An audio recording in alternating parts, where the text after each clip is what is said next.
Hi, I'm Barney, singer from Napalm Death, and happily I'm speaking to you from Tokyo in an interview with Metalship. Personally, I don't. Napalm's enough for me, and the work surrounding Napalm more than takes up enough of my time. But Mitch has a project going on right now. I don't know what the name of it is, but he's releasing an album. It's going to be quite different to Napalm, as far as I know. Shane has tons of stuff, brewery, venomous concept. Well, the overall thing really was to approach any album trying to come up with something that's not generic, you know, because there are lots of albums out there that kind of repeat the same thing that all the other albums do, you know. And I always if there is anything conscious about Napalm, I try and avoid that, you know. So what I wanted to do, I mean, I'm interested in utilitarianism. I've read a couple of books on it, and I'm not necessarily saying with the album that I am a utilitarian and I'm pushing that message. That's not the point. Neither am I paying sort of directly making an observation about utilitarianism. That's not the point either. I'm using the utilitarianism as a comparison to say, well, you know, when you live your life in a certain way, that's like, I guess, ethically with consideration, as I do. You know, there are some things in everyday life that I would not do, you know, in terms of, because I know they have a negative effect on somebody else. You know, I always try and, unfortunately we do have a very consumerist society, so when I do consume, I try and consume things that have not come from a, you know, exploitative place or something like that. And also my actions, I won't do things that I think will have a really negative impact on other people. But living that way leaves you open to kind of, I think, self-doubt sometimes, in the sense that you wonder whether what you're doing is making any difference, because surely that's the point. You know, if you're going to live in an ethical way, then you're doing it to prevent exploitation and various other things. But you question whether you're actually having an effect. But the conclusion to it is that every small action has an effect. It has to, you know. And if you give up or you take that away, then you give the very people that are trying to exploit situations more power, because there's less objection, you know. When you give less objection to things, you give more power to those that would exploit, you know. So that's the point, is you should always persevere. So that's the concept, basically, knowing that there is always hope, you know, that you should all, you know, people that are in power have to be subject to scrutiny, you know, have to be subject to being told, or actions against them when they do things that are wrong, you know. So. Yeah, you know, it's not a drastic change. It's Napalm, fast, furious, chaotic, but some of those fringe elements that I was talking about, that ambient side of Napalm, comes through more on this album. And it's also used in a more traditional Napalm way as well, which I haven't really done before. Like, for instance, bands like Swans, who have always been a massive influence. I don't know if you're familiar with the New York band Swans. I don't know. Yeah, it's a New York early 80s band that's existed since the early 80s, or maybe it's the 70s actually, but and they produce very depressing,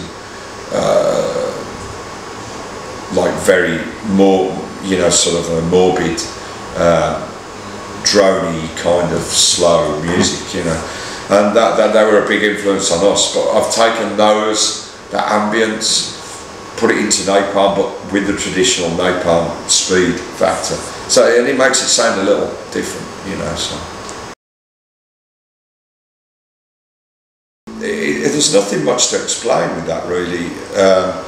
they wanted to do a split with us, we wanted to do a split with them, and you know, that's what independent bands do. You know, you can make arrangements to do stuff when it happens, you know. Yeah, I understand. No, there's nobody that I'm really ashamed of, to be honest. I don't have those kind of things in my record. Well, Michael Bolton, I've got some Michael Bolton albums, because we were involved, unfortunately, with Columbia Records at some point, so I just used to get all their nonsense off them, really. So I've got some Michael Bolton albums.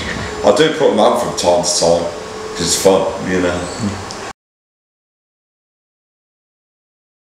Well, in the early years, Napalm trailblazed. We went places that other bands didn't go to. First band, independently, to go into the Soviet Union. First, when it was still the Soviet Union. First band to play South Africa. Various other things. So, when you've done those kinds of things, it's kind of historic, you know. You like playing in places where other people don't go? Yeah, because, you know, being in a band can become as routine as anything else. So if you're playing the same clubs in England, Holland, France, Germany, and you're doing the same clubs all the time, it's going to get very kind of routine. But no, we've always looked for places to go to where, like, the next place we're looking at is Kazakhstan. You know, no band's ever been in there as far as I know, so that's what we're going to try and do. We found a guy who is interested in taking us there. I actually don't know if he's a promoter or not, but he's showed an interest, so we're probably going to do that. I think you went to Nepal this year? Nepal, yeah. Yeah, that was interesting. The local police kind of got a bit weird about the show because it didn't happen at the time that was agreed with them. So they got quite angry, you know. And, did you already play in China? We did China. It was okay? No it was good. It was strange, you know, in the sense that there were police everywhere, on every street, watching everything that goes on. Kind of strange, you know. Yeah, and obviously I have issues with the human rights in China. Well, as I do anywhere in the world, but obviously it's more pronounced in certain countries, you know. It was interesting. Yeah.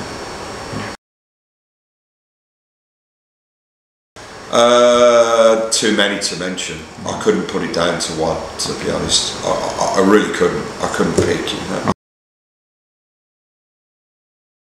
I might still be an engineer, but there's other things that I want to do. I also acknowledge that Napalm is going to go for as long as it can, you know.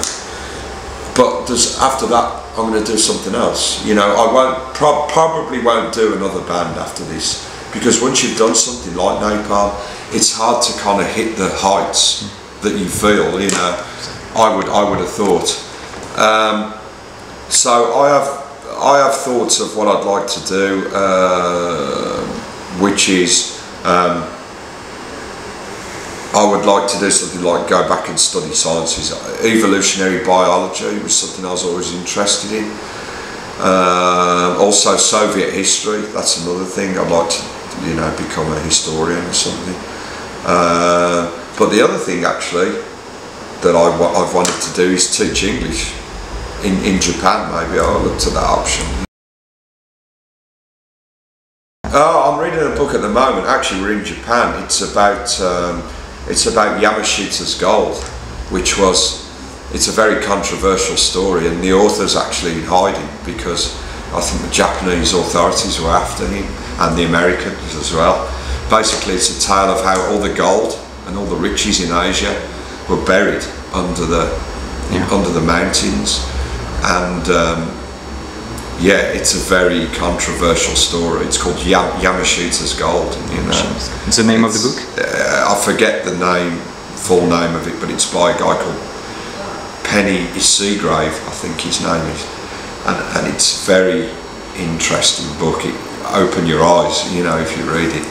So it's worth looking at. You know, it basically intimates that Japan and America were never really at war with each other, and that they were actually, what happened was it was a war of convenience, you know, and that America and Japan had an agreement to take all the riches from the rest of Asia and split it between themselves, you know.